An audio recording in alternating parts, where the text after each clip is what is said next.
بسم اللہ الرحمن الرحیم جمال الوجود بذكر الإله وتصفو الحياة بنور هدى جمال الوجود بذكر الإله وتصفو الحياة بنور هدى وتطلب نفس له طاعة ويبلغ سعد إلى منتهى فؤاد شغوف. الحمد لله نحمده ونستعينه ونستغفره ونؤمن به ونتوكل عليه ونعوذ بالله من شرور أنفسنا ومن سيئات أعمالنا من يهده الله فلا مضل له ومن يضلله فلا هادي له ونشهد أن لا إله إلا الله وحده لا شريك له ونشهد أن سيدنا ومولانا محمدا عبده ورسوله صلى الله عليه وعلى آله وبارك وسلم تسليما كثيرا كثيرا أما بعد فأعوذ بالله من الشيطان الرجيم بسم الله الرحمن الرحيم يا أيها الذين آمنوا كتب عليكم الصيام كما كتب على الذين من قبلكم لعلكم تتقون وقال الله تبارك وتعالى الرجال قوامون على النساء وقال النبي صلى الله عليه وسلم الكيس من دان نفسه وعمل لما بعد الموت وقال النبي صلى الله عليه وسلم من صام رمضان إيمانا واحتسابا غفر له ما تقدم من ذنبه ومن قام ليلة القدر إيمانا واحتسابا غفر له ما تقدم من ذنبه أو كما قال النبي عليه الصلاة والسلام ربي اشرح لي صدري ويسر لي أمري واحلل عقدة من اللسان يفقهوا قولي اللهم صل على سيدنا مولانا محمد في أول كلامنا اللهم صل على سيدنا مولانا محمد في أوسط كلامنا اللهم صل على سيدنا مولانا محمد في آخر كلامنا بلغ العلا بكماله كشف الدجى بجماله حسنت جميع خصاله صلوا عليه وآله. معزز سامعین اکرام، بھائیوں، بزرگوں، دوستوں، جیسا کہ آپ تمام حضرات کو معلوم ہے کہ رمضان کا چوتھا جمعہ چل رہا ہے. اللہ کا فضل ہے، اللہ کا کرم ہے کہ اس رمضان کے مہینے میں 5 جمعہ آنے والے ہیں. تو ابھی چوتھا جمعہ چل رہا ہے اور چوتھے جمعے کے ساتھ 22واں روزہ چل رہا ہے، تیسرا عشرہ چل رہا ہے، آج رات کو دوسری تاخرات ہونے والی ہیں. رمضان ایک مہمان بن کر آیا تھا، اب وہ رمضان مہمان بن کر جانے کے لیے تیار ہے. رمضان مغفرت کا توشہ لے کر آیا تھا، رمضان اللہ کے پاس درجات بلند کرنے کے لیے توشہ لے کر آیا تھا، رمضان ہمارے لیے نیکیوں کا ایک سیزن لے کر آیا تھا. اللہ تبارک و تعالیٰ کو معلوم ہے کہ کس نے اس رمضان سے فائدہ اٹھایا، کس نے اس تجارت میں فائدہ اٹھایا، کس نے اس توشے کو حاصل کیا، یہ اللہ بہتر جاننے والے ہیں. اس لیے کہ رمضان کی جو صبح ہے یہ بھی بابرکت، رمضان کی شام بابرکت، رمضان کی صبح بابرکت، رمضان کی ایک ایک گھڑی بھی یہ آدمی کے لیے بڑی کارآمد ہے، بڑی قیمتی ہے. پوری دنیا میں، پوری زندگی میں رمضان کے بعد پھر ایسا لمحہ نہیں ملتا. رمضان میں جو گھڑیاں آدمی کو ملتی ہیں، رمضان میں جو فضیلتیں ملتی ہیں، وہ دوسری جگہ نہیں ہیں. اسی لیے ضعیف روایتوں میں موجود ہے جو آدمی جمعہ میں انتقال کر جاتا ہے اور جو آدمی رمضان میں انتقال کر جاتا ہے، اللہ اس کو عذاب نہیں دیتے. رمضان میں انتقال ہو جانا بھی ایک بڑی خوش نصیبی کی بات ہے. جمعہ کے دن، جمعرات کی مغرب سے جمعہ کے مغرب کے درمیان جو انتقال کر جاتا اس کے لیے بھی فضیلتیں ہیں، لیکن وہ عذاب قیامت تک ملتوی کر دیا جاتا ہے. قیامت تک عذاب ہوتا یا نہیں ہوتا یہ اللہ جانتے ہیں. بس ہم کو اتنا معلوم ہے، ضعیف روایتوں میں یہ بات ملتی ہے کہ اس آدمی پر عذاب نہیں ہوگا جو جمعہ میں انتقال کر جائے، جو جمعہ اور جو رمضان میں انتقال کر جائے۔ تو اس سے معلوم ہوتا ہے کہ رمضان کتنا بابرکت مہینہ ہے۔ اللہ تعالی ہم تمام کو اس رمضان کے مہینے کی قدردانی کرنے کی توفیق نصیب فرمائے۔ رمضان ایک ایسی عبادت ہے جس میں بندہ ہر گناہ سے بچنے کی کوشش بھی کر سکتا ہے اور بچتا بھی ہے۔ اللہ تبارک و تعالیٰ روزے کی کئی ساری حکمتوں کو بیان کیے، بہت سارے لوگ حکمتوں کو بیان کیے۔ اللہ تبارک و تعالیٰ روزوں کو فرض کرنے کے بعد ایک بات بتاتے ہیں کہ لا یرید بکم اللہ تعالیٰ یرید بکم اليسرا ولا یرید بکم العسرا، اللہ تعالیٰ تمہارے ساتھ آسانی کو چاہتے ہیں، تکلیف کو نہیں چاہتے۔ یعنی اللہ تعالیٰ روزوں کو فرض کر کر آسانی چاہ رہے ہیں، صبح سے لے کر شام تک بندوں کو بھوکا رکھ کر آسانی چاہ رہے ہیں، تکلیف نہیں چاہ رہے، پریشانی نہیں چاہ رہے، اور تم لوگوں کو تکلیف میں ڈالنا نہیں چاہتے۔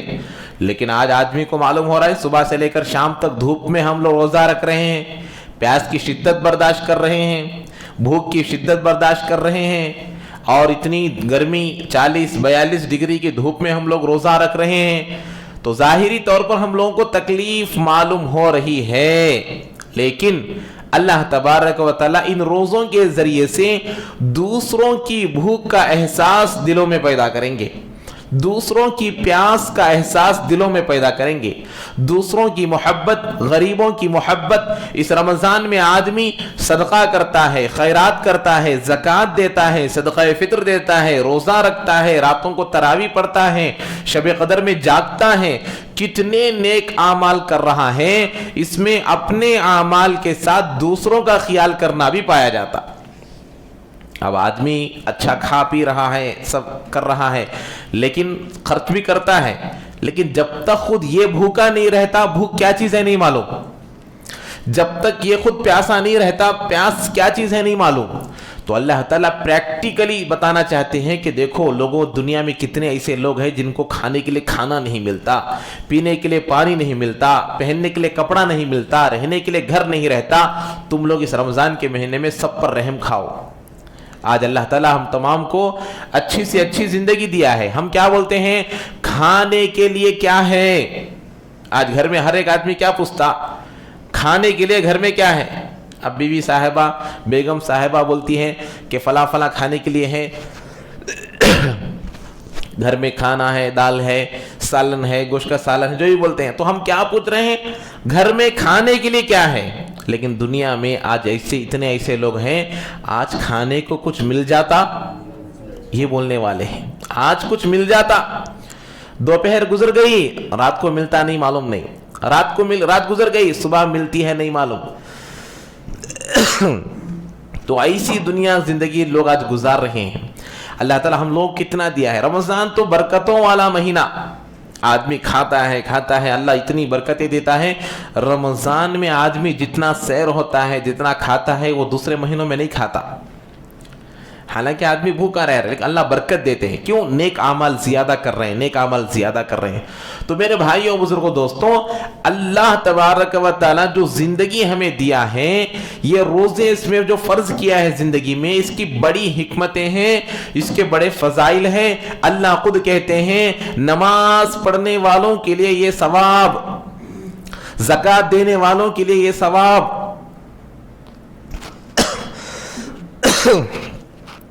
حج کرنے والوں کے لیے یہ ثواب۔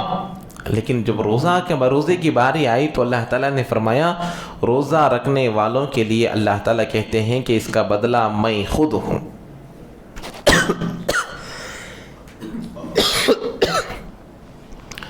روزہ رکھنے والوں کا بدلہ میں خود ہوں، میں خود ان کو بدلہ دوں گا، میں خود ان لوگوں کو ثواب دوں گا، میں خود ان لوگوں کو نیکی دوں گا۔ اللہ تعالیٰ کہہ رہے ہیں کہ میں خود اس کا بدلہ ہوں۔ تو اس لیے میرے بھائیوں، رمضان کے روزے کو ہم لوگ پہچاننا چاہیے، رمضان کو بوجھ نہیں سمجھنا، رمضان کو ایک حقیقی طور پر ماننا چاہیے۔ زکوٰۃ کیوں اللہ فرض کیا؟ آدمی کماتا ہے، مال کی محبت بڑھتی ہے۔ اللہ کے نبی نے فرمایا لو کان لابن آدم وادیا من الذهب لاحب ان يكون له ثانیا، آدمی کے لیے 2 سونے کے پہاڑ مل جائے، 2 سونے کے وادی مل جائے، لو کان لابن آدم وادی من الذهب، ایک پہاڑ کی وادی مل جائے، ایک پہاڑ پہ سونے کا پہاڑ مل جائے یا پھر سونے کی وادی مل جائے تو آدمی کیا کرے گا؟ لأحب ان یکون لہ ثانیا، تو آدمی دوسرے کی طرف پیچھے پڑے گا کہ مجھے ایک مل جائے۔ آدمی کے پاس جتنا مال آیا اس پر بس نہیں کرتا۔ اب اللہ تعالیٰ مال کے اوپر زکوٰۃ کو فرض کر کر یہ بتانا چاہتے ہیں کہ دیکھو تم جتنا بھی مال کماؤ لیکن سال میں ایک مرتبہ 40واں حصہ، 40 روپے کو 1 روپیہ، 80 روپے کو 2 روپے، 100 روپے کے لیے 2.5 روپے یہ نکالنا ہے۔ 1 کروڑ روپے کسی آدمی کے پاس ہے تو 2.5 لاکھ روپے دینا ہو، اور 2.5 لاکھ روپے اللہ چاہتے تو 50 لاکھ بھی پوچھ سکتے تھے، لیکن نہیں، 2.5 لاکھ روپے دو، 100 روپے کے لیے 2.5 روپے۔ اس طریقے سے اللہ تعالیٰ جو ہمارے اوپر احکام دیے ہیں ہر ایک کا خیال کرتے ہیں، ہر ایک کا خیال کرتے ہیں۔ زکوٰۃ کے لیے یہ ہے، روزہ آدمی سال بھر کھاتا ہے، سائنٹیفک کے اعتبار سے بھی دیکھا جائے تو روزے میں اللہ صحت رکھے ہیں۔ سال بھر میں آدمی کا جو جسم ہوتا ہے 3 مرتبہ کھا کر، 2 3 مرتبہ چائے وغیرہ پی کر، اس کا جو جسم ہے وہ معتدل سے ہٹ گیا ہوتا ہے۔ اس کا جسم دیکھیے، آدمی کو گیسٹرک کی پرابلم ہوتی ہے یا پھر اس کے اندر بدہضمی کی پرابلم ہوتی ہے، یہ تمام چیزیں آدمی جب روزہ رکھتا ہے تو اس کا جو جسم ہے وہ پریکٹیکلی طور پر معتدل بن جاتا ہے، ایک نارمل سٹیج پر آ جاتا ہے۔ شوگر 350 ہے، 400 ہے، رمضان کے بعد دیکھیں تو کم ہو گیا، رمضان میں آدمی معتدل ہو جاتا ہے۔ رمضان سے پہلے ایک بیماری تھی، رمضان میں روزہ رکھے، رمضان کے بعد ختم ہو گئے۔ تو رمضان میں اللہ تعالیٰ یہ چیزوں کو رکھا ہے۔ تو بھائیوں، میرے بزرگوں، دوستوں، ایک تو بات رمضان کے بارے میں 4 جمعہ سے بات چل رہی ہے۔ آج جو میں آپ لوگوں کے سامنے جو بیان کرنے والا ہوں حقیقی طور پر یہ ہے کہ ایک تو ہمارے اعمال میں اخلاص رہنا، کہ ہمارا جو بھی عمل ہے وہ اخلاص کے ساتھ ہو، اس لیے کہ اخلاص نہیں ہے تو اعمال قبول نہیں ہوں گے۔ روزے کا مہینہ ہے، روزے رکھ رہے ہیں تو اللہ ہی کے لیے رکھنا ہے، اللہ کے علاوہ کسی اور کے لیے ہمارا روزہ نہیں ہے۔ نمازیں اللہ کے علاوہ کسی اور کے لیے نہیں ہے، زکوٰۃ اللہ کے علاوہ کسی اور کے لیے نہیں ہے، حج اللہ کے علاوہ کسی اور کے لیے نہیں ہے۔ اخلاص کے ساتھ جو عمل کیا جاتا ہے اللہ اسی کو قبول فرماتے ہیں۔ اللہ تعالیٰ قرآن مجید میں ارشاد فرما رہے ہیں، الرجال قوامون علی النساء، یہ مرد عورتوں کو تھامنے والے ہیں۔ آج رمضان کا مہینہ چل رہا ہے، زکوٰۃ کی رقم پوچھی جاتی، زکوٰۃ کے پیسے پوچھے جاتے، کس کے لیے؟ شادی کے لیے۔ ہمارے گھر میں بچی کی شادی ہے، زکوٰۃ کی رقم دو۔ ہمارے گھر میں بچی کی شادی ہے، زکوٰۃ کی رقم دو۔ اللہ رحم کرے، اللہ کرم کرے، دنیا میں جب پریشانی آتی ہے، جب دین کا راستہ چھوڑتے ہیں، دین کے راستے پر رہنے سے کوئی پریشانی نہیں آئے گی۔ آدمی کیا کرتا ہے؟ ایک دکان کے ساتھ کماتا رہتا ہے، حلال چیز کماتا رہتا ہے، برکت رہتی ہے، سب رہتی ہے۔ اب آدمی سود پر، انٹرسٹ پر رقم لے کر دوسری دکان شروع کرتا ہے، اب سے بے برکتی شروع ہو جاتی ہے۔ آدمی جب دین سے ہٹا بددینی آتی ہے، دین سے ہٹا تو بے برکتی آتی ہے، دین سے ہٹا بے ایمانی آتی ہے۔ ایسے ہی آج دنیا کے اندر تمام لوگ اس بات کو سمجھتے ہیں کہ عورت کے اوپر نکاح کا خرچہ ہے، عورت کے اوپر جہیز کا خرچہ ہے، عورت کے اوپر ولیمے کا خرچہ ہے، اور آنے والی لڑکی والوں کی طرف اس کا خرچہ ہے، لڑکی والوں کی طرف یہ ہے، لڑکی والوں کی طرف یہ ہے۔ اللہ کی قسم، اللہ کی قسم، لڑکی والوں پر 1 روپیہ کا بھی خرچہ نہیں ہے۔ اللہ تعالیٰ جو نکاح کرنے کے لیے کہا ہے، میرے آقا جناب محمد رسول اللہ صلی اللہ علیہ وسلم کی حدیث مبارکہ ہے، اللہ کے نبی فرما رہے ہیں، یا معشر الشباب، اے نوجوانوں کان کھول کر سنو، اللہ کے نبی نوجوانوں کو بول رہے ہیں، یا معشر الشباب، اے نوجوانوں نکاح کرنے والے، من استطاع منکم الباءۃ فلیتزوج، تم میں سے جس کے اندر نکاح کرنے کی طاقت ہے وہ نکاح کرے۔ نکاح کرنے کی طاقت کا کیا مطلب؟ بیوی آنے کے بعد پالنے کی طاقت رہنا، بیوی آنے کے بعد کپڑے پہنانے کی طاقت رہنا، بیوی آنے کے بعد کھانا کھلانے کی طاقت رہنا، بیوی آنے کے بعد مہر دینے کی طاقت رہنا، بیوی آنے کے بعد اس کے حقوق کو ادا کرنے کی طاقت رہنا، بیوی آنے کے بعد اس کے رہن سہن کا انتظام کرنے کی طاقت رہنا۔ جس کے اندر یہ استطاعت ہے وہ نکاح کرے، میرے آقا فرما رہے ہیں۔ یہاں اللہ کے نبی نے یہ نہیں فرما اے عورتیں، یا ایھا النساء، اے عورتیں نکاح کرو، اگر تمہارے اندر جہیز دینے کی طاقت ہو، اگر تمہارے اندر سونا دینے کی طاقت ہو، اگر تمہارے اندر چاندی دینے کی طاقت ہو، اگر تمہارے اندر سامان دینے کی طاقت ہو تو نکاح کرو۔ اللہ کے نبی عورتوں سے نہیں کہا، مرد سے، وہ بھی نوجوان سے اللہ کے نبی کہہ رہے ہیں کہ جس کے اندر نکاح کی طاقت ہو وہ نکاح کرے۔ طاقت نہیں تو کیا کرنا؟ اب اتنا سبھی مسلمان مرد کے اوپر ہی ہے، لڑکے کے اوپر ہے، تو نہیں تو کیا کرنا؟ وہ بھی اللہ کے نبی بتائے فَمَن لَمْ يَسْتَطِعْ فَعَلَيْهِ بِالصَّوْمِ فَإِنَّهُ لَهُ وِجَاءٌ۔ اللہ کے نبی نے فرمایا جس کے پاس نکاح کی طاقت نہیں، نکاح کی طاقت نہیں کا مطلب کیا؟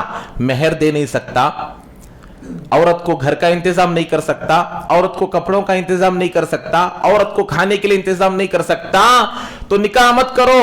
روزوں پر روزہ رکھو، روزوں پر روزہ رکھو۔ یہ روزہ رکھنا تمہارے دل کی خواہش کو ختم کر دے گا۔ دونوں چیزیں بتائے۔ نکاح کی ذمہ داری لڑکے پر ہے۔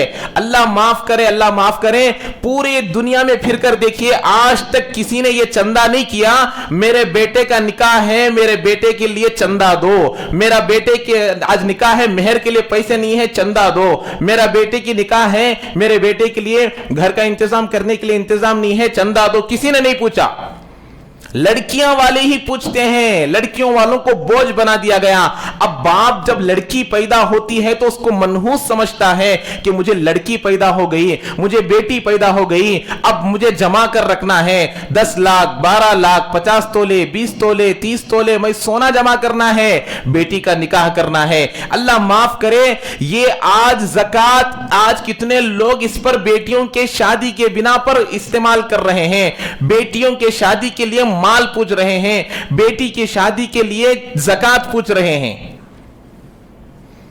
یہ ماحول کیوں پیدا ہوا؟ اس لیے کہ ہم نے ہمارے نکاحوں کو مشکل بنا دیا، نکاح کو مشکل بنا دیا، نکاح کو بڑی چیز بنا دیا۔ نبی علیہ السلام کے زمانے میں نکاح اتنا آسان ہوتا تھا، 3 کھجوروں پر، مٹھی بھر کھجوروں پر نکاح ہو جایا کرتا تھا۔ آج جب نکاح کے لیے جاتے ہیں، نکاح کی دعوت دینے کے لیے جاتے ہیں، رشتے کے لیے جاتے ہیں، رشتے میں طے کرتے ہیں کہ ہمارے جانب سے 500 لوگ آئیں گے، 1000 لوگ آئیں گے۔ اب وہ بیچارہ لڑکی والا کیا کرے گا؟ چندہ کرے گا، دل کے ساتھ کوئی نہیں دے گا۔ اگر کوئی آدمی وقار والا ہے تو قرضہ کرے گا، بینک سے لون لے گا، سود پر لے گا۔ کیوں؟ اس لیے کہ ہم نے اپنے نکاح کو مشکل بنا دیا، ہم نے ہمارے نکاح کو مشکل بنا دیا۔ اللہ کے نبی علیہ السلام کے زمانے میں نکاح آسان تھا، زنا مشکل تھا۔ آج زنا آسان ہو گیا، نکاح مشکل ہو گیا۔ کتنے ہمارے مسلمان لڑکیاں ایسے ہیں جو غیروں کے ساتھ جا رہے، کیوں؟ اس لیے کہ ایسے واقعات پیش آنے کی وجہ سے کہ نکاح مشکل ہو گیا، ماں باپ پر پریشان ہے۔ ہمارے جو سلیم اللہ غوری خان صاحب جو حیدرآباد سے آتے ہیں، انہوں نے ایک واقعہ سنایا جو واقعی سچا واقعہ ہے۔ فرمایا ایک ماں اپنے بیٹی کا نکاح کرنے کے لیے، باپ اپنی بیٹی کا نکاح کرنے کے لیے تلاش کر رہے ہیں، لیکن کہیں پر بھی نکاح طے نہیں ہوا، بیٹی اندر بیٹھی ہوئی ہے، ماں حال میں بیٹھی ہوئی ہے، باپ بیٹھا ہوا ہے۔ ماں کہنے لگی یہ میری بیٹی کا پہاڑ میرے سر سے کب ہٹے گا کہ میں اس کے نکاح کرتے کرتے تھک گئی ہوں، میں اس کے نکاح کے تلاش میں تھک گئی ہوں۔ یہ بات اندر سے بیٹی کے کان میں پڑنا تھا کہ اس بات کو سننے کے 3 یا 2 دن کے بعد وہ بیٹی اپنے گھر میں خودکشی کر لی، سوسائیڈ کر لی، اور یہ چٹھی لکھ کر بیٹھی، اور یہ چٹھی لکھ کر رکھ کر گئی کہ اے امی جان، آپ کے سر کے اوپر جو پہاڑ تھا وہ ہٹ گیا ہے۔ یہ بیٹی یہ چٹھی لکھ کر مری ہے۔ یہ واقعہ کیوں پیش آ رہا ہے؟ یہ واقعات کیوں آ رہے ہیں ہمارے سامنے؟ اس لیے کہ ہم نے ہمارے نکاح کو مشکل بنا دیا۔ باپ خود سمجھتا ہے مجھے بیٹا پیدا ہو گیا تو اب مجھے انکم ہے، انکم، بیٹی پیدا ہو گئی تو مشکل ہے،